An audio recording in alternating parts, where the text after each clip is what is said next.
Hello, welcome to Verbling. Hi there.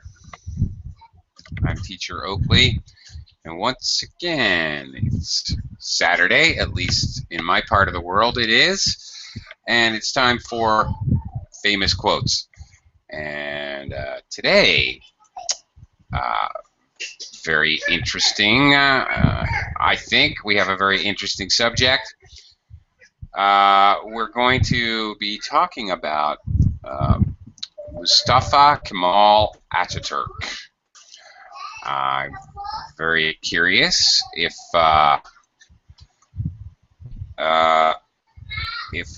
students know about this guy.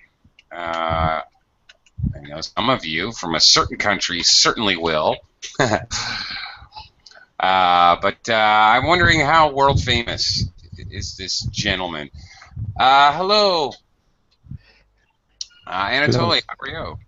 Hello, Oakley. I'm fine, thank you. How are you? I'm doing okay. Thank you very much.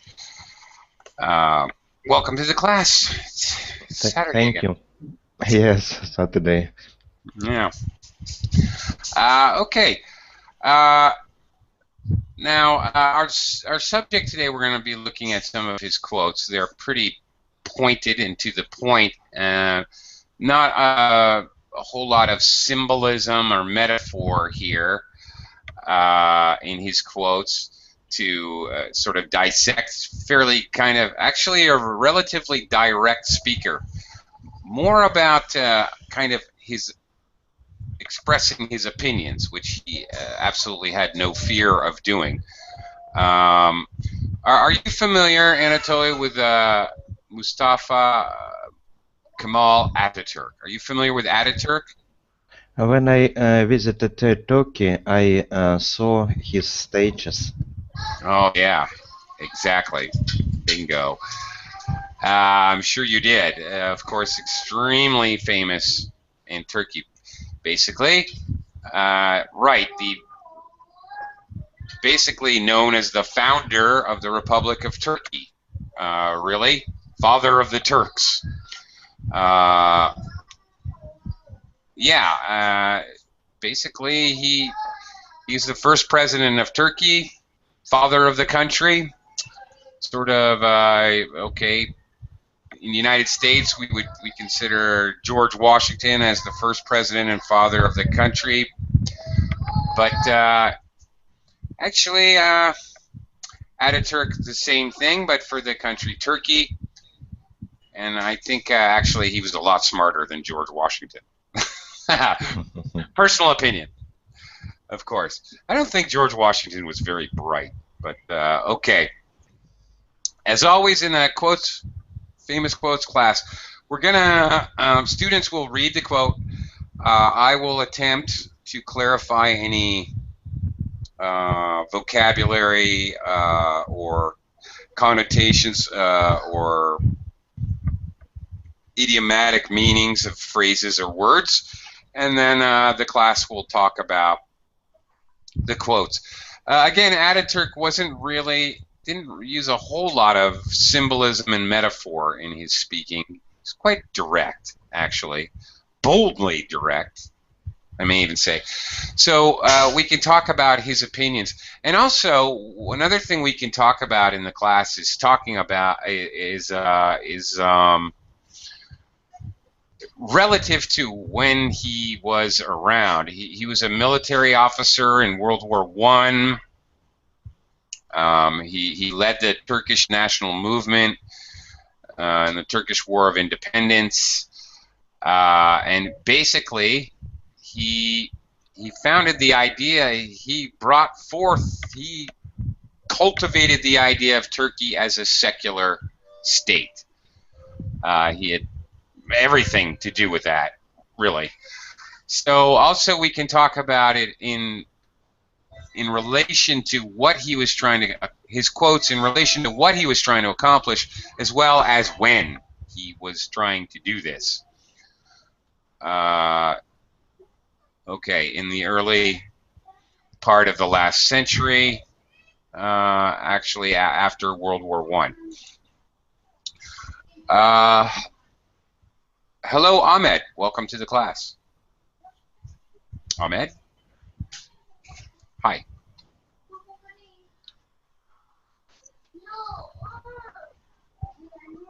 Ahmed, if you could say hello, let me know your microphone's working. That would be great. Okay, anyway, I want to get started with the quotes. Ahmed, I'm sorry, you may have to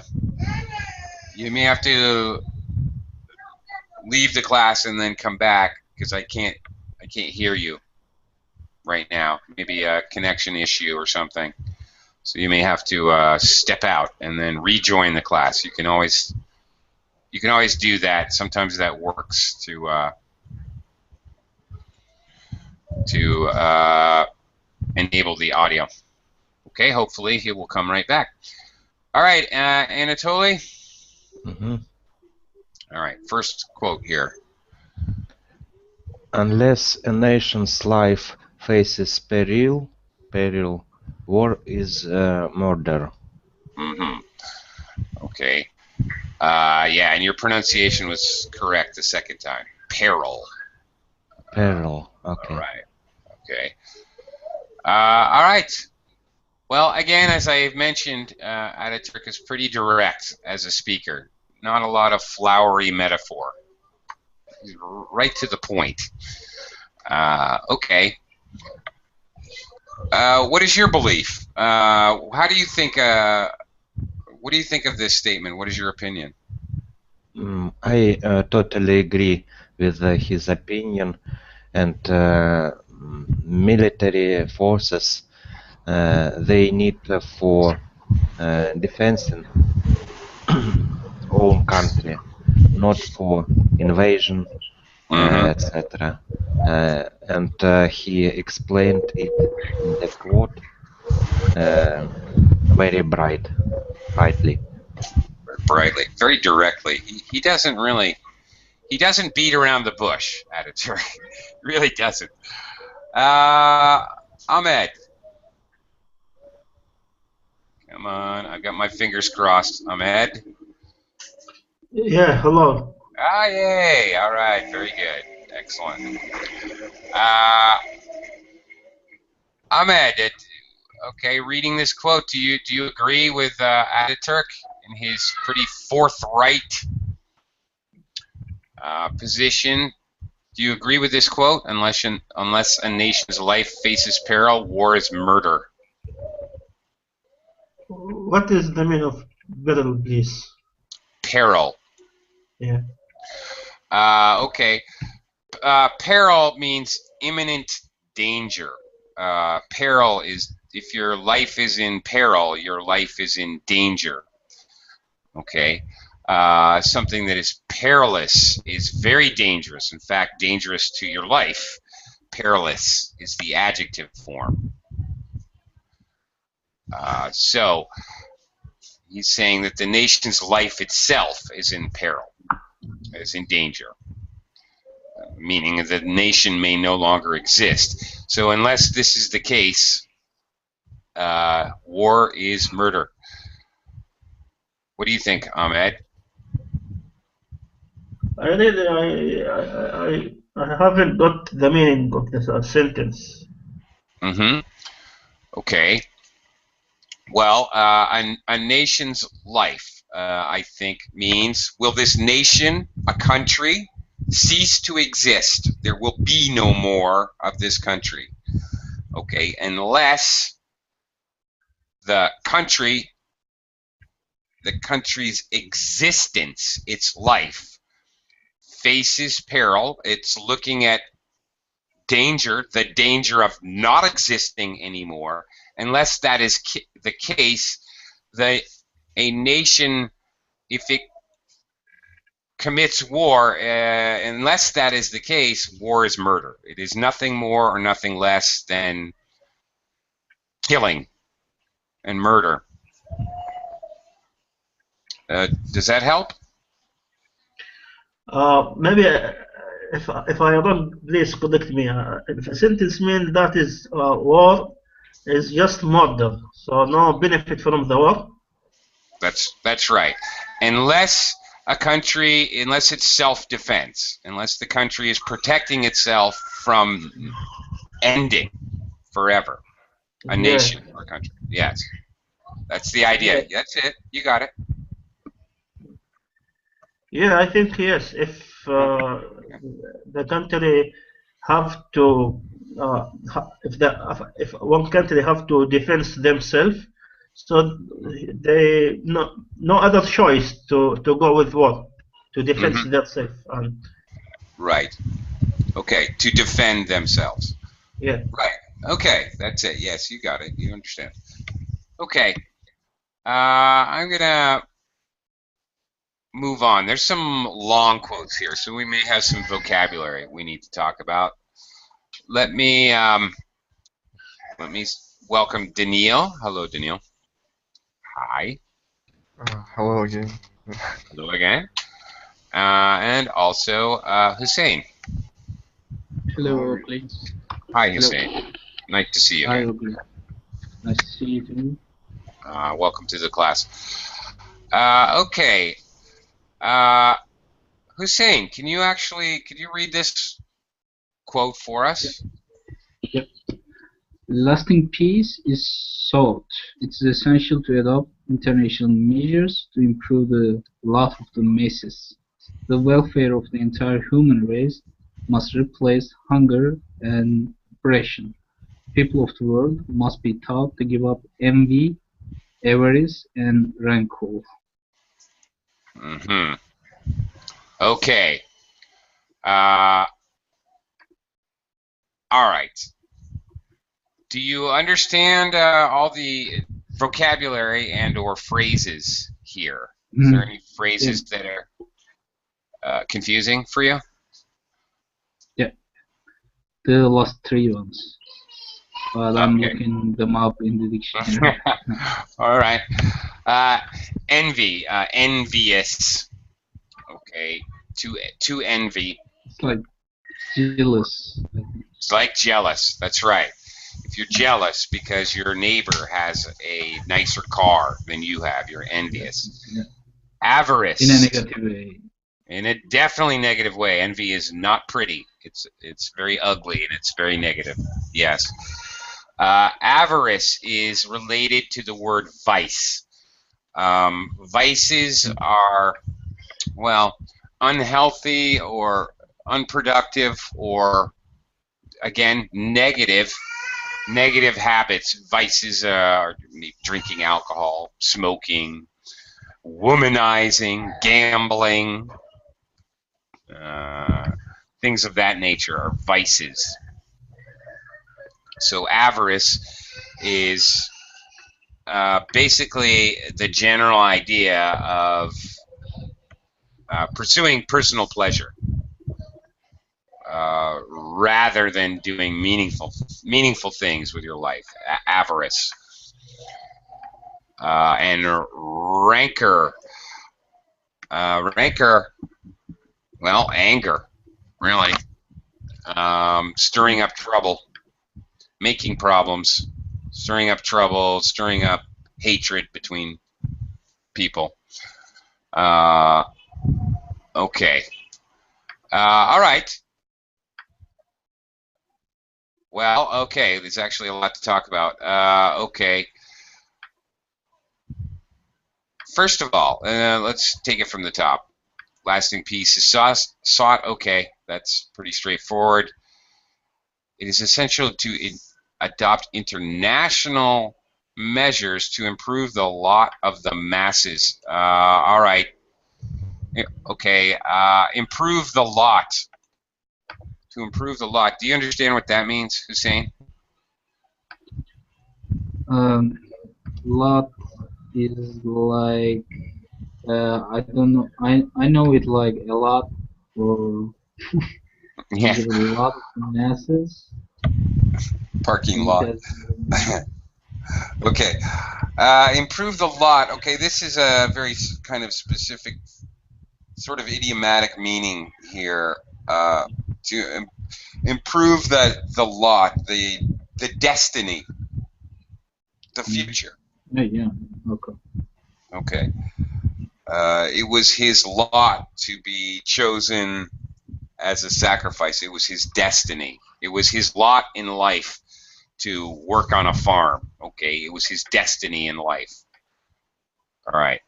So to improve the destiny of the masses, well, there's one thing to talk about. Okay. And the second sentence says much the same thing. The welfare of the entire human race must replace hunger and oppression. Okay. So is it even possible to make international measures to improve the lot of the masses? That's one question. Is it even possible to teach? How do you teach the world to give up envy, avarice, and rancor? Hussein, first of all, what is your opinion of the quote? And secondly, what do you think the questions posed by the quote? Yeah, I agree with this quote. I think it's quite true to have international measures to improve the lives of the humans, and and I think people should overcome the feelings like envy, avarice, and rancor because it's not nice, and everybody should get rid of these feelings. I think, and also I think everybody has these feelings, but I think people should get rid of them, maybe by through educating themselves and through understanding that everyone else is as same as themselves.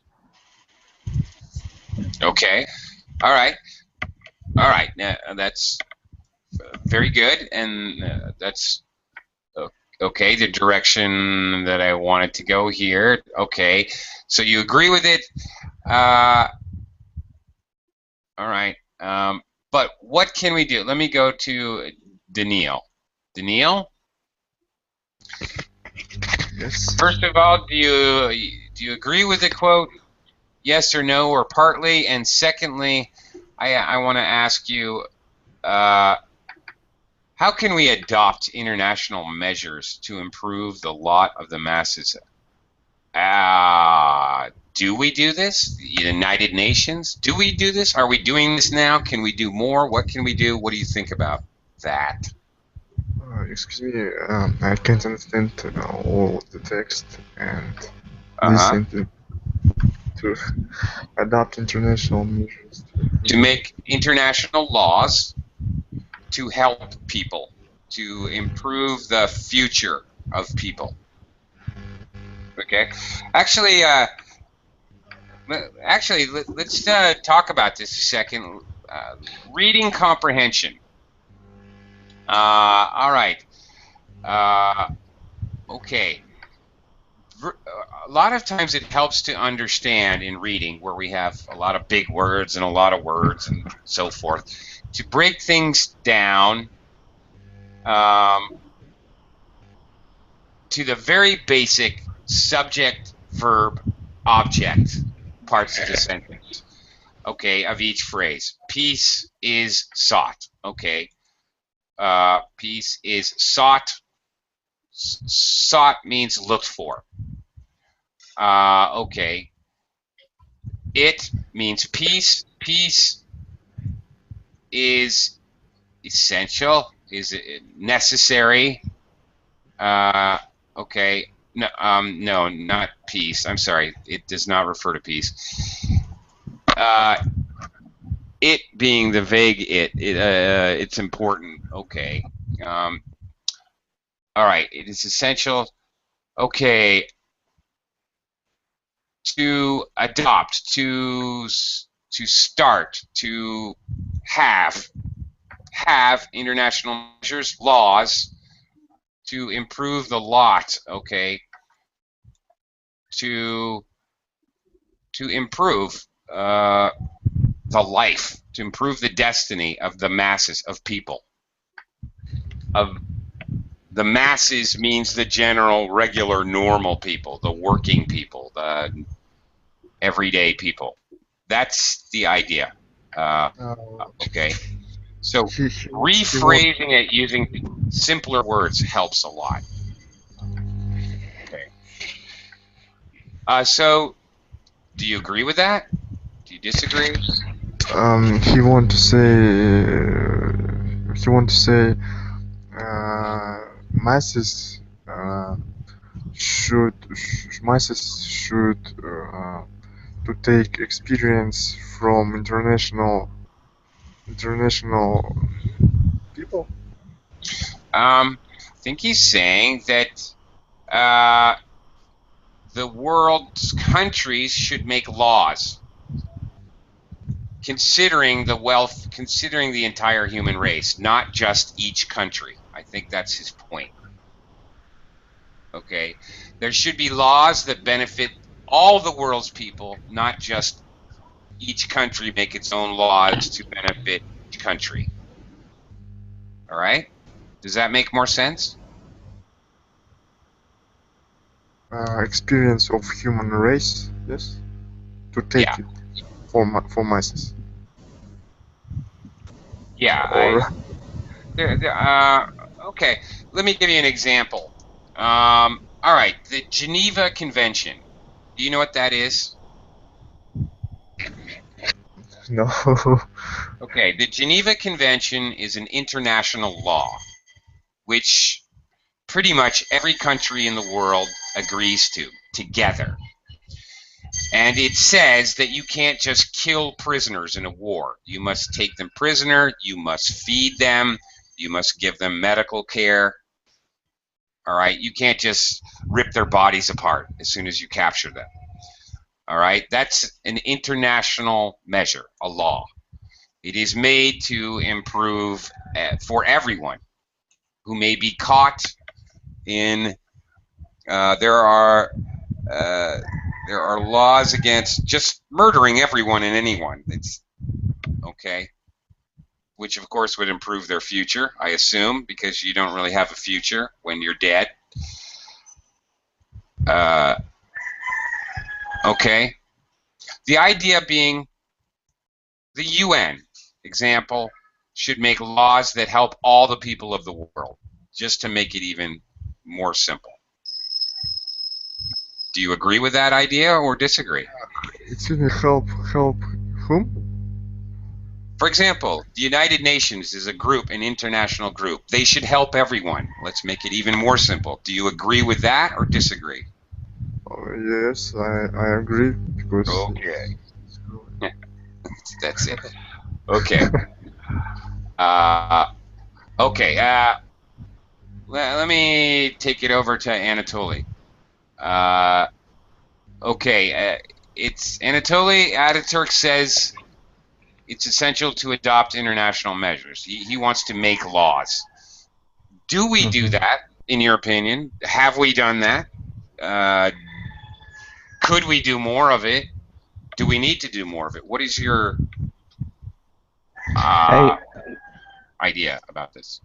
Yes, I think we have the experience, we have done it, but it is in process, it is improving. About this quote, I didn't find hidden meaning, the second meaning of the quote. Usually, quotes which we discussed included second meaning. This right. quote I could replace the first sentence. We should adopt international law for our country. The second, the welfare is important. It's better than hunger and oppression. And Sure. the last one, we should agree with that conception. That concept. Yeah. No. As I was saying, there's usually when we do famous quotes class, there's a lot of metaphor, hidden meaning, symbolism. Not so much with Ataturk. he just puts his ideas out there, and they're basically very straightforward, very direct opinions, and you can agree or disagree. Now, all right, it's very easy to disagree with this.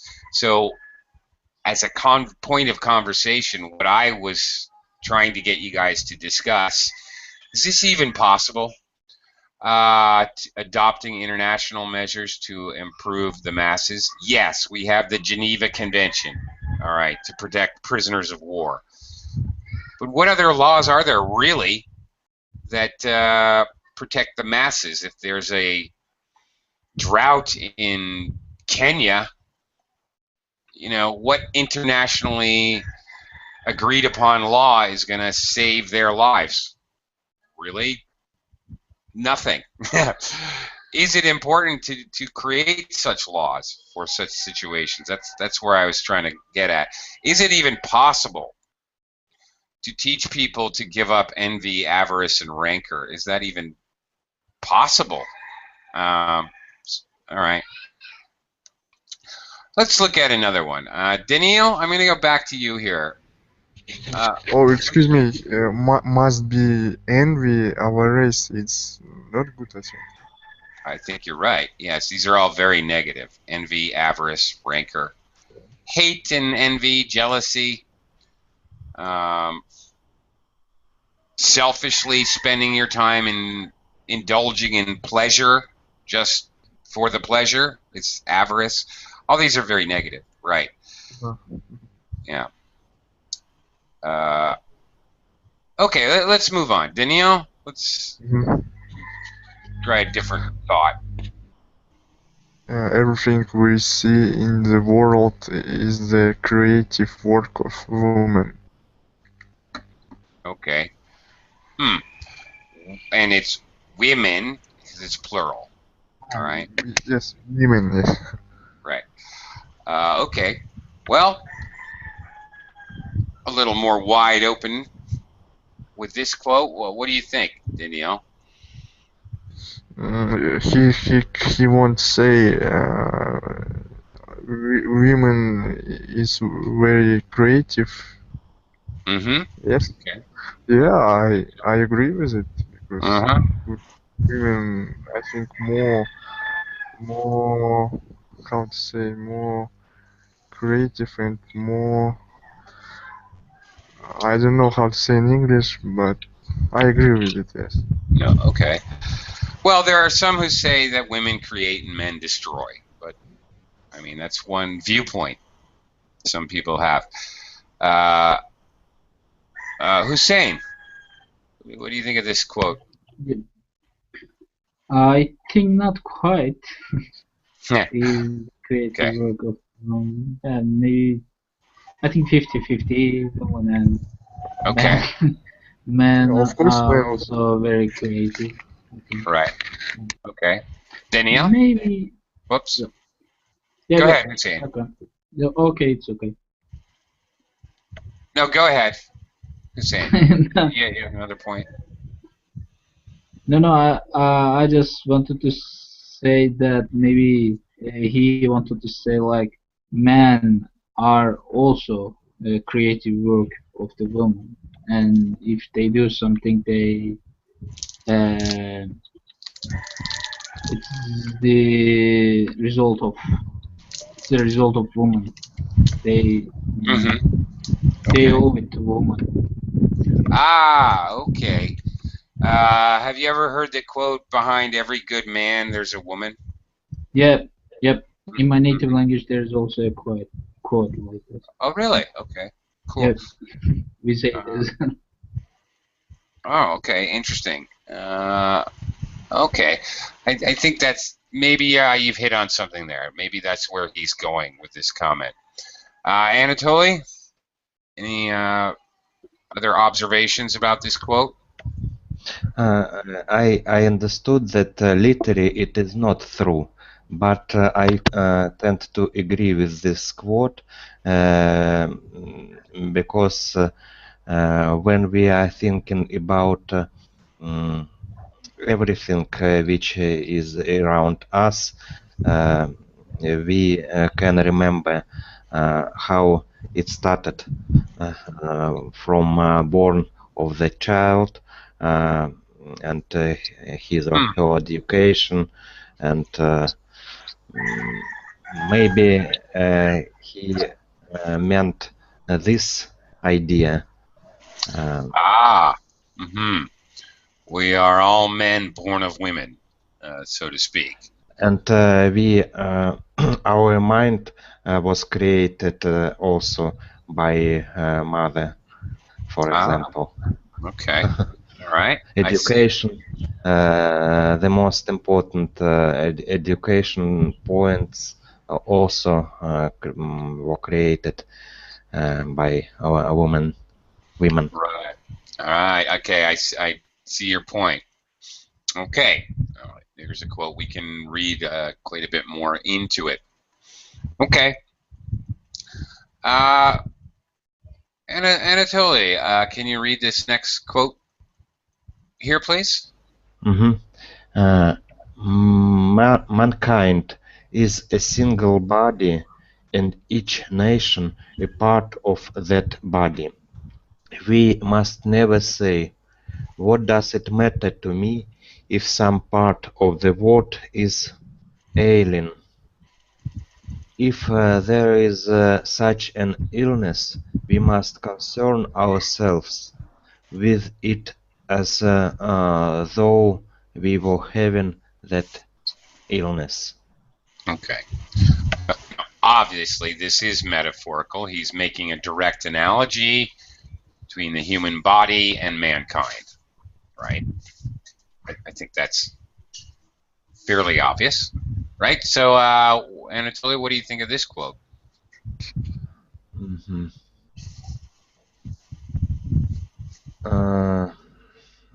I'm thinking. I'm not sure if I right understood this quote.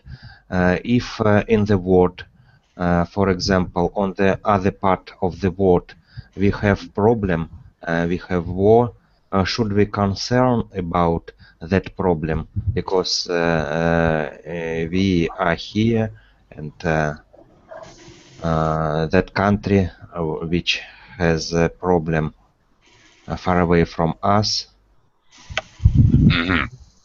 Yeah, I think that's generally the idea. Yes, I think he's comparing the human race, mankind, to a single person. So, my brain doesn't think, "Oh, my toe hurts. I don't need to worry about it. My toe is far away from my brain." Just as I think he's basically, he's referencing the idea of isolationism. Do you know what I mean? Isolationism, No. as it pertains to political isolationism. Well, isolate is the verb. To isolate, to make something alone by itself. So, basically, the idea being that, well, some countries do this. They isolate themselves. They don't want to interact with other countries. They cut themselves off. And if there are problems in other countries, they don't want to get involved. So I think maybe what Ataturk is saying is that, well, I think he's critiquing that policy.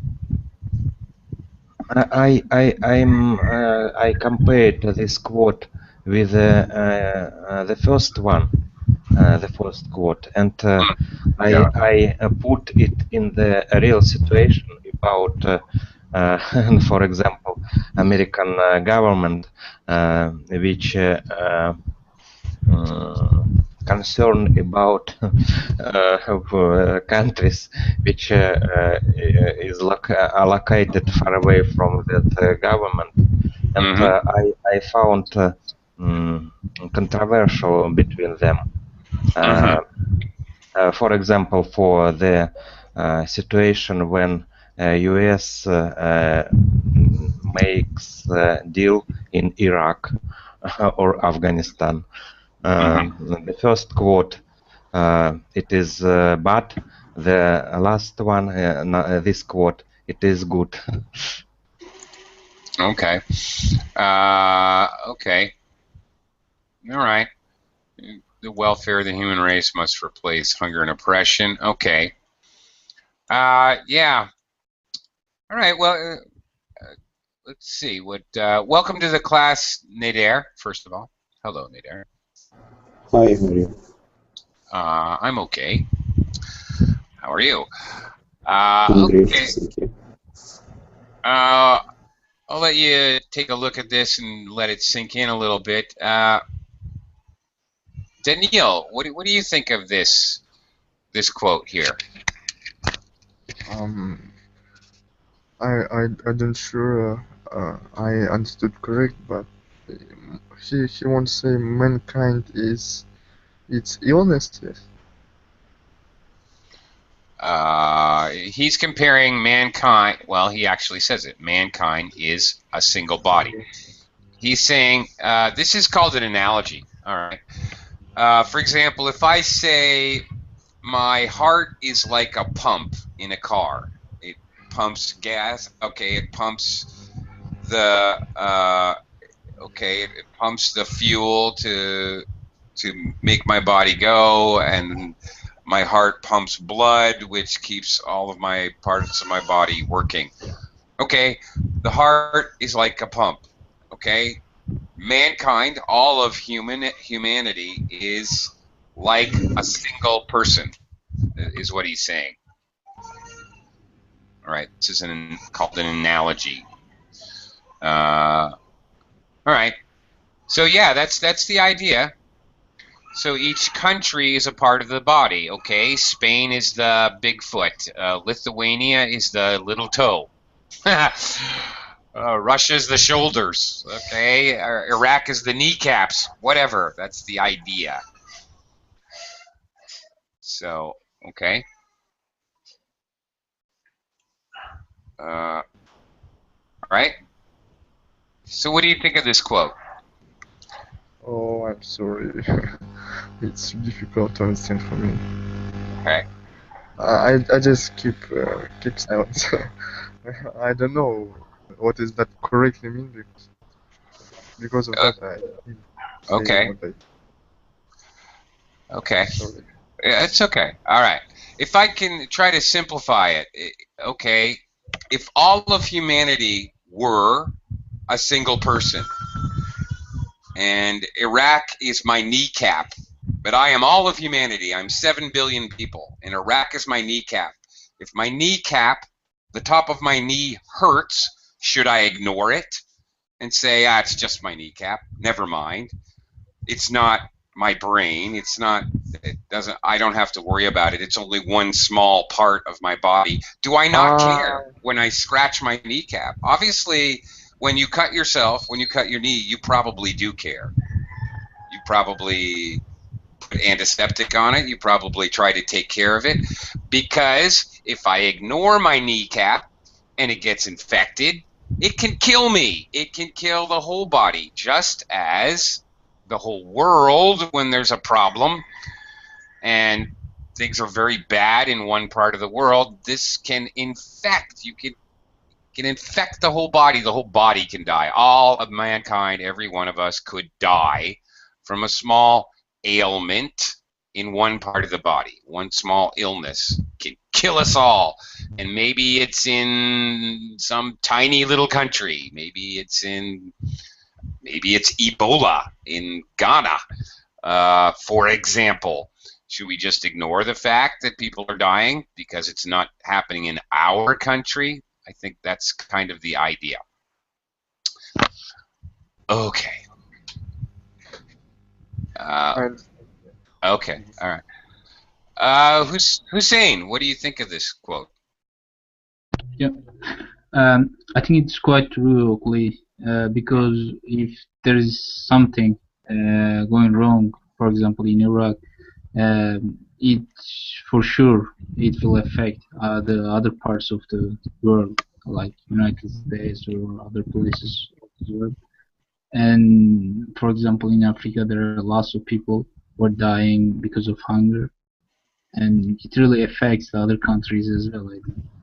because if, for example, if Africa were as prosperous as United States, the world would be a different place. And Indeed. Mm-hmm. Yeah, I think, well, yeah, you're right about that. And Nader, thank you. Same. Nader, what do you think of this quote? Yes, I totally agree with this because you know when a part of your body suffers, the whole body feels the pain. So you cannot ignore it's since the mankind is one unit. We all live on Earth. So when somebody does something good, it is good for every one of us. If any nation or if anyone harms the world, we will all be affected negatively. Mm-hmm. So totally agree. So yeah, you know, this is this was like the globalization concept. Yeah, indeed. Yeah, it is. Yes, so when like pollution or everything else, everyone does something on the far part of the world. We all affected by this.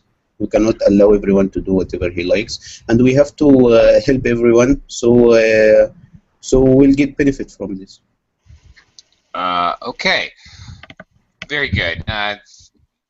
Thank you. Nice analysis. I also like how you mentioned not just negative things or ailments, but also positive things.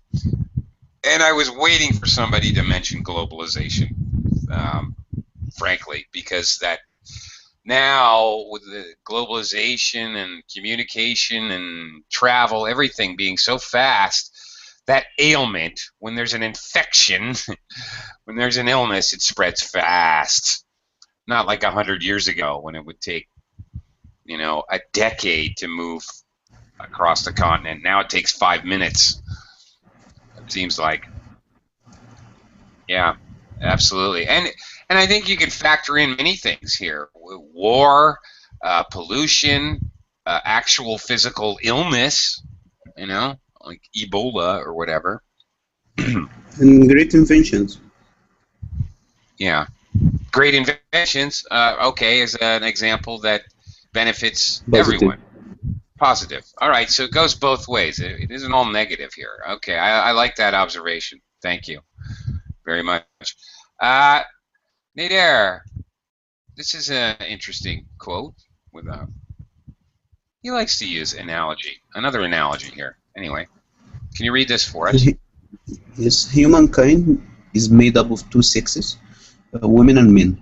Is it possible for humankind to grow by the improvement of only one part while the other part is ignored?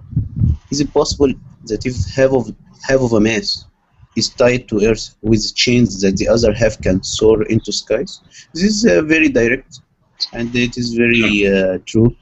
You know, before we had that proverb that one hand cannot clap. This is the same idea. Right. Uh-huh. This if you have two wings, you cannot use only one.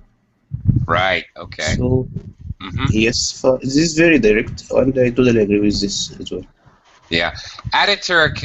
These quotes, there's not a lot of philosophical points to discuss. Frankly, he is extremely direct and to the point.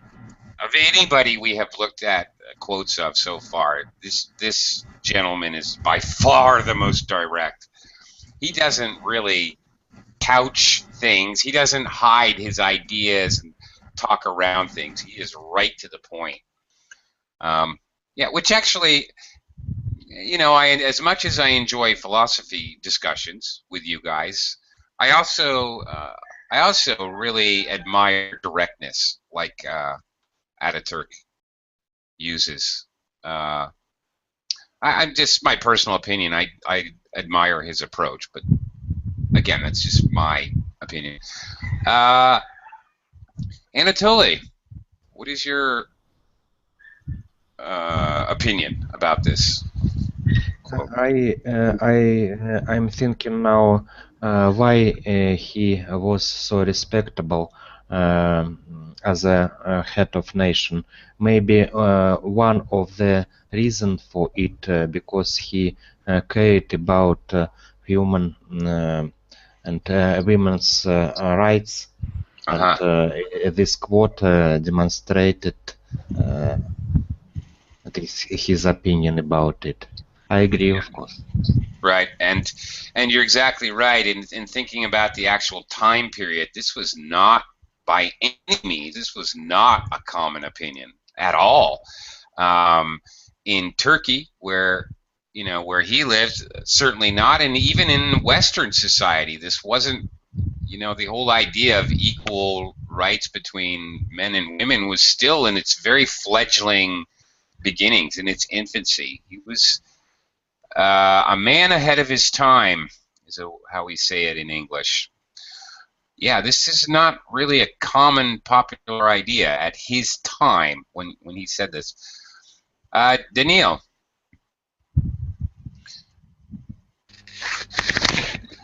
Yes. Hi. You have any opinions about this? I how usually don't understand for these texts. I just listen, okay? Because Okay. All right. Fair enough. All right. Okay. Hussein, what is your opinion about this quote? I think it's very true. Women and men must be equal, and they are equal indeed. But in some countries, some people don't behave or don't think like that. Women and men are not equal, but I think naturally they are equal. They have just different business, different things to do naturally, but they are all equal. Yeah, I think it's quite true. Okay, so you do believe that men and women have different natural functions? Well, I mean, generally, yeah. Obviously they have different biological functions. I think that's quite clear. I think you wanted to say like some business are suitable for men and women cannot do that. Well, that's where I was kind of asking. Yes. I'm not. I don't tend to think like that. I think most of the business the man practice can be done by women as well. But it's obvious that women and men have maybe different skills. For example, maybe I don't know. Right. Women are generally more bearable to other people, maybe endurable. Maybe. Okay. Bearable. Bearable. Okay. Yeah. Nurturing, patient, nurturing. To nurture is to help things to grow, like women, men are more powerful. Yeah. Right. And yeah, we're cavemen. Our job is to go hunt elephants. Okay. Okay. Okay. Well, this is much more controversial, and the problem with reading this one is you really have to read the next one to get his full idea here, because he doesn't act so extremely in the next quote. The next quote is actually better. In this quote, he says, "I have no religion. I wish all religions at the bottom of the sea," because he is trying to start a secular government in a Middle Eastern country. I think he's really taking a position, and then he talks about, okay, my people are going to learn the principles of democracy, the dictates of truth, and the teachings of science. Then in the very next quote, he talks about how important religion is. Okay, so he does kind of have a he does kind of I don't know, have a conflict with himself. He's both a religious man and a non-religious man at the same time, which is quite interesting. I think it is obvious that he was not a religious person. I'm a Turkish. I know it firsthand. He was not a religious person, and he really wanted to he wanted to create a secular government instead of a religious Yes, he did. government. And as you know, before the Republic, Turkey had the caliphate of the Islam in Turkey, remaining from the Ottoman Empire, and he demolished it. He get away with it. He got away with it, and I think it was quite true for me as a Turkish guy, as a Turkish person. And he tried to emphasize that the principles of the science are more important than the religious ones. Yeah. Okay. I think. All right. Well, clearly you're very familiar with him, and I think you said it better than I said it. In actuality, yeah. Okay.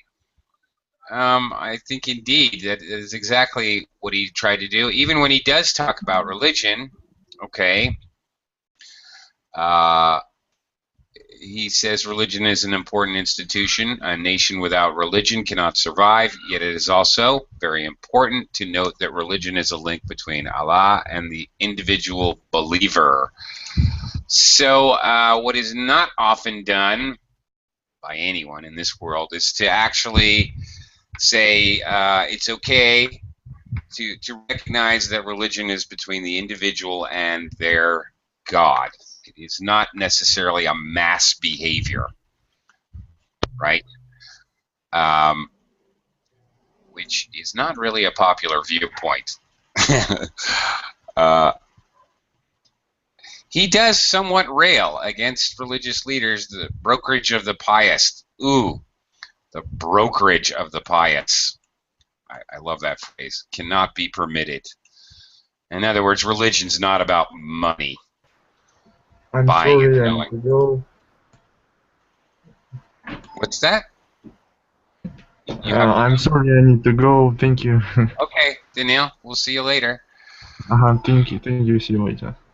Okay. All right. Okay, and then he goes on, those who use religion for their own benefit are detestable, to be hated. Yeah. Here, from here, he is expressing his real ideas. The first one, just an introduction, so people can listen to him. Yeah. Right. I kind of agree with you, Nader. Yes, he doesn't want to shock people. He's against religion, but he doesn't want to shock people. Right. We are against such a situation and will not allow it. Those who use religion in such manner have fooled our people. It is against just such people that we have fought and will continue to fight. Know that whatever conforms to reason, logic, and the advantages and needs of our people conforms equally to Islam. Okay. Is he trying to, I don't know, have his cake and eat it too? As the expression goes. Is he trying to have his cake and eat it too? Is he have his cake and eat it too? It's an idiom. Okay. All right. I understand the idea, but I want to hear the explanation from you. I will try. It's a tough idea, actually. Have his cake and eat it too. Okay, he's, as you said, all right, in looking at it, this idea, he's clearly secular. He's, as Hussein said, he's clearly looking to have set up a country and a government based on science and principles of reason and logic, as he says. But then he's also trying to, I don't know, comfort. He's also trying to, with this last statement, it conforms to reason, logic, and the advantages and needs of our people. Whatever conforms to reason, logic, and the needs of the people conforms equally to Islam. So, is he trying to kill two birds with one stone? Kind of. Have his cake and eat it too. He wants to get he wants to have all the advantages of religion and all the advantages of logic and scientific thought at the same time. He's trying to eliminate any conflict between the two. In other words, he wants the good of both things all at the same time. And can that be done? I mean, anyway, that's basically the idea of have your cake and eat it too. You want two kind of possibly conflicting ideas, but you want the benefits of both of them. Yes, you need to get the good of both worlds. Sorry? You need to get the best of both worlds. Ah, yeah, okay. He's trying to get the best of both worlds. That's closer. Yeah, that's good. Yeah, that's basically the idea. Anyway, I'm afraid that idea and discussion is going to have to wait for another day, as I have to start another class here at Verbling. I'm late again. I'm late every time. Every class goes late. Okay, thank you, gentlemen. Thank you very much Thank you for very much. Thank you. joining me today.